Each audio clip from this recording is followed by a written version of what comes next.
bonjour. Bonjour madame. Comme nous sommes en plein cœur du Pays d'Auge, vous êtes donc cidriculteur. Et non, je suis vigneron.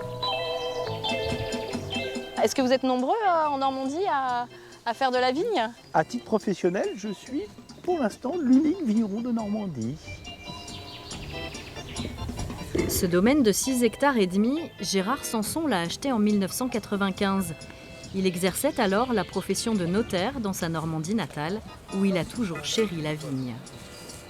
Alors c'est une passion au départ, une passion qui m'habite depuis quasiment tout petit. J'ai d'abord fait des études vitiono en Bourgogne, j'ai pratiqué dans plusieurs régions de France. J'ai beaucoup réfléchi à l'endroit où j'allais m'implanter.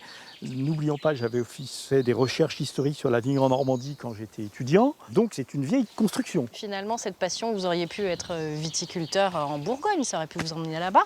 La motivation profonde, c'était la Normandie, parce que, il faut l'avouer, c'est quand même un sacré défi. Et relever le défi me tentait beaucoup. Et puis, surtout, il y a ici en fait un microclimat qui permet de cultiver la vigne ici. On est à l'endroit le plus sec en Normandie. 600 mm seulement sur une moyenne trentenaire. On a 25 jours de moins de pluie qu'à Caen, qui est distant pourtant que de 25 km à vol d'oiseau. Ici, on est vraiment dans un cas d'école. On a vraiment tous les éléments du parfait terroir viticole. Sol, climat et pratiques humaines.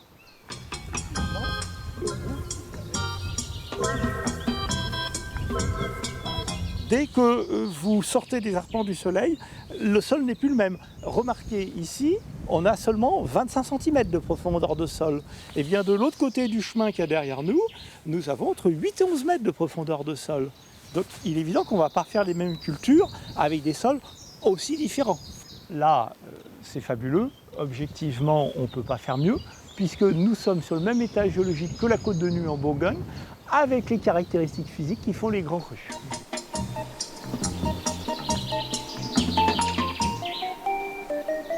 Alors, Monsieur Sanson, la culture du vin ici remonte au Moyen-Âge. En fait, au Moyen-Âge, il y a une période de réchauffement climatique qu'on appelle le petit optimum médiéval, qui a permis l'expansion de la civilisation médiévale.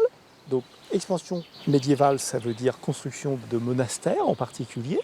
Les monastères avaient besoin de vin pour des tas de raisons et pas seulement pour le vin de messe. Et en particulier, donc ici, on a cette magnifique abbatiale de Saint-Pierre-sur-Dive qui possédait donc le vignoble au Moyen-Âge. Au 19e et 20e siècle, la vigne disparaît et renaît de ses cendres il y a 25 ans. Le monde est de nouveau entré dans une période de réchauffement climatique et les vins normands pourraient bien en profiter. Est-ce que c'est pas l'avenir, le vin normand?